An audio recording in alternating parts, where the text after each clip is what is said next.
دنیا کا الیگزینڈر 20 سال کی عمر میں بادشاہ بنا، 23 سال کی عمر میں مقدونیہ سے نکلا۔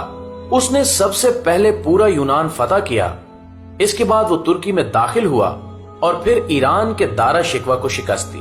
پھر وہ شام پہنچا، پھر اس نے یروشلم اور بابل کا رخ کیا، پھر وہ مصر پہنچا، پھر وہ ہندوستان آیا۔ ہندوستان میں اس نے پورس سے جنگ لڑی، اپنے عزیز از جان گھوڑے کی یاد میں حالیہ شہر آباد کیا، مکران سے ہوتا ہوا واپسی کا سفر شروع کیا، راستے میں ٹائیفائڈ میں مبتلا ہوا اور 323 قبل مسیح میں 33 سال کی عمر میں بخت نصر کے محل میں انتقال کر گیا۔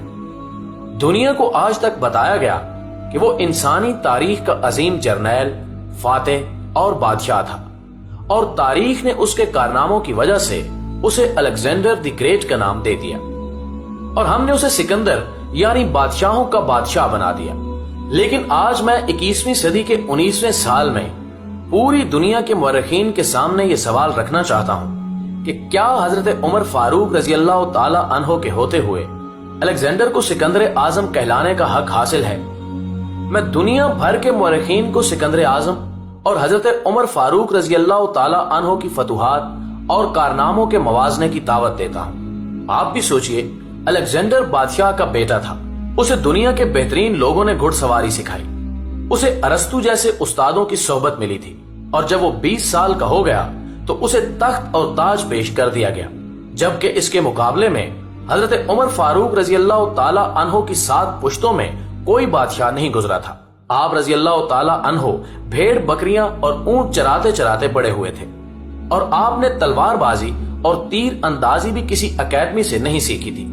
سکندر اعظم نے آرگنائزڈ آرمی کے ساتھ 10 برسوں میں 17 لاکھ مربع میل کا علاقہ فتح کیا تھا، جبکہ حضرت عمر فاروق رضی اللہ تعالی عنہ نے 10 برسوں میں آرگنائزڈ آرمی کے بغیر 22 لاکھ مربع میل کا علاقہ فتح کیا، اور اس میں روم اور ایران کی 2 سپر پاورز بھی شامل تھیں۔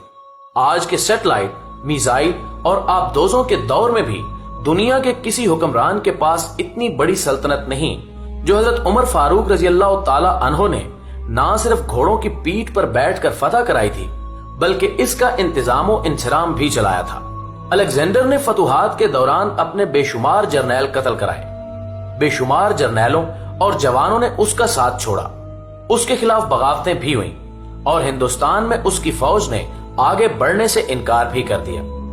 لیکن حضرت عمر فاروق رضی اللہ تعالی عنہ کے کسی ساتھی کو ان کے حکم سے سرتابی کی جرت نہ ہوئی۔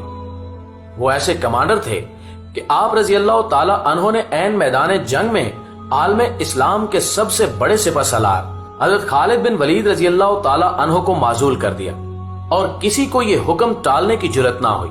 آپ نے حضرت سعد بن ابی وقاص رضی اللہ تعالی عنہ کو کوفے کی گورنری سے ہٹا دیا۔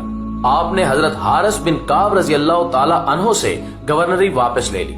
آپ نے حضرت عمر بن عاص رضی اللہ تعالی عنہ کا مال ضبط کر لیا، اور آپ نے حمص کے گورنر کو واپس بلا کر اونٹ چرانے پر لگا دیا، لیکن کسی کو حکم عدولی کی جرت نہ ہوئی۔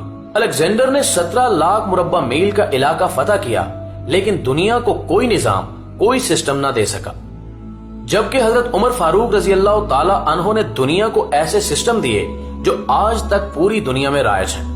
آپ رضی اللہ تعالی عنہ نے نماز فجر میں الصلاۃ خیر من النوم کا اضافہ کرایا۔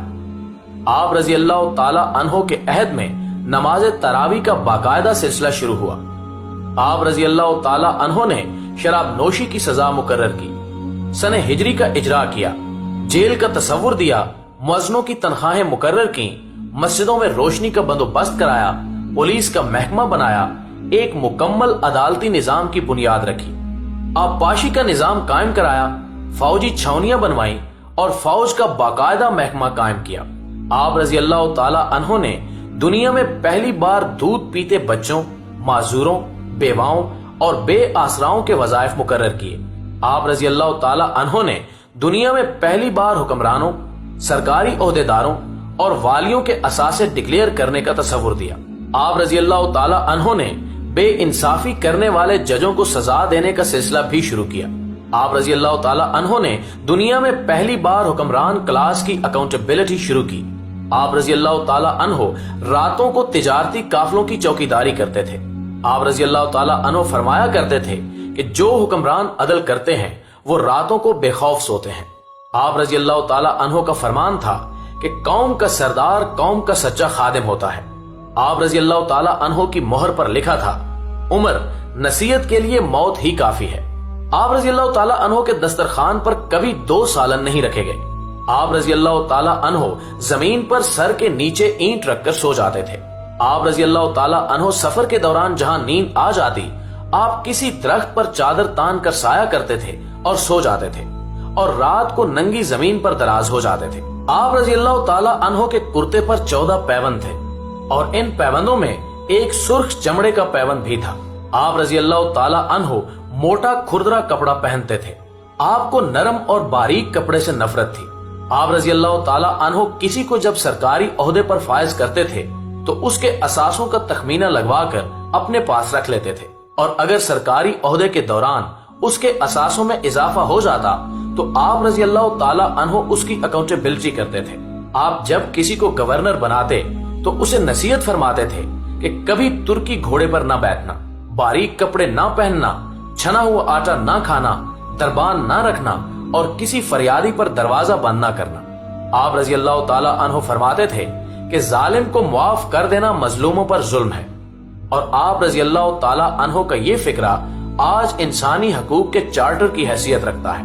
مائیں بچوں کو آزاد پیدا کرتی ہیں، تم نے انہیں کب سے غلام بنا لیا۔ فرمایا، میں اکثر سوچتا ہوں اور حیران ہوتا ہوں کہ عمر بدل کیسے گیا۔ آپ رضی اللہ تعالیٰ عنہ اسلامی دنیا کے پہلے خلیفہ تھے جنہیں امیر المومنین کا خطاب دیا گیا۔ ناظرین گرامی، دنیا کے تمام مذاہب کی کوئی نہ کوئی خصوصیت ہے۔